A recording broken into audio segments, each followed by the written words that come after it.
आके धरना बिठाया, क्योंकि वैसे ही 2 मंथ लेट चल रहा है सब कुछ।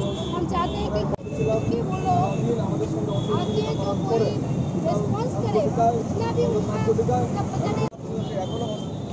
ভর্তি রয়েছে। তো আমরা আজকে জানান দিতে চাই যে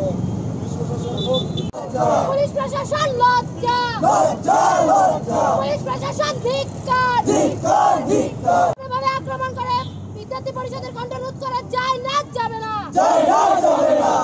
অমানবিকভাবে বিদ্যার্থী পরিষদের উপর এই ধরনের আক্রমণ মানছি না, মানব না। ছাত্র শক্তি, ছাত্র শক্তি, ছাত্র শক্তি,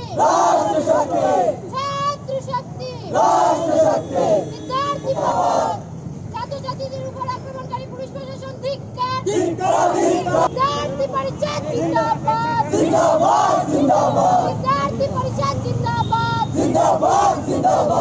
দেখেছেন ডিএলএড এর ছাত্রছাত্রীদের নিয়ে অখিল ভারতীয় বিদ্যার্থী পরিষদ শিক্ষা দপ্তরের সামনে সকাল 11টা থেকে ধর্নায় বসেছিল তাদের পরীক্ষা সংক্রান্ত দাবি আদায়ের জন্য।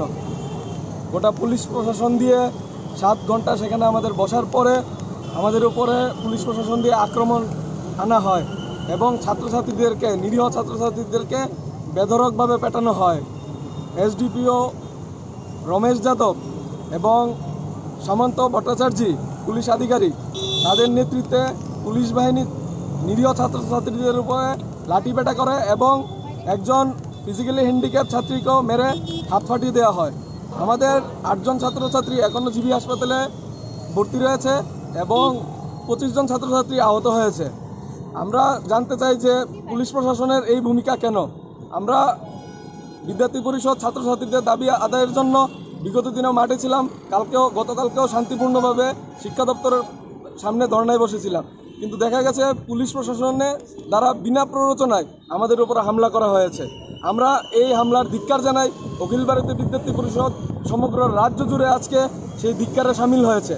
আমরা দাবি জানাই যে এসডিপিও রমেশ যাদব এবং সামন্ত ভট্টাচার্য যে পুলিশ আধিকারিক আছে তাদের বিভাগীয় তদন্ত করা হোক এবং তারা কেন বিনা প্ররোচনায় ছাত্রছাত্রীদের উপরে এভাবে হামলে পড়েছে সেটার জবাব তাদের দিতে হবে। এবং শিক্ষা দপ্তরের যে অধিকর্তা আছে এবং শিক্ষা দপ্তরের যে সেক্রেটারি আছে ওনাদের আমরা দ্রুত বরখাস্ত দাবি করছি, তাদের রেজিগনেশন দাবি করছি।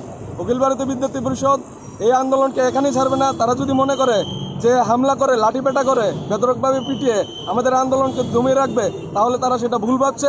আমরা আগামী দিনেও সেটা জারি রাখবো। আজকের মাধ্যমে আমরা জানান দিতে চাই যে তারা বিদ্যার্থী পরিষদের কণ্ঠরোধ কোনোভাবে করতে পারবে না। কি নাম?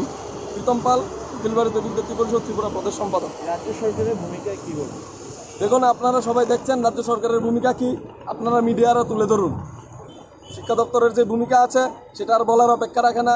ডিএলএড-এর নিরীহ ছাত্রছাত্রীরা কালকে সেখানে উপস্থিত ছিল।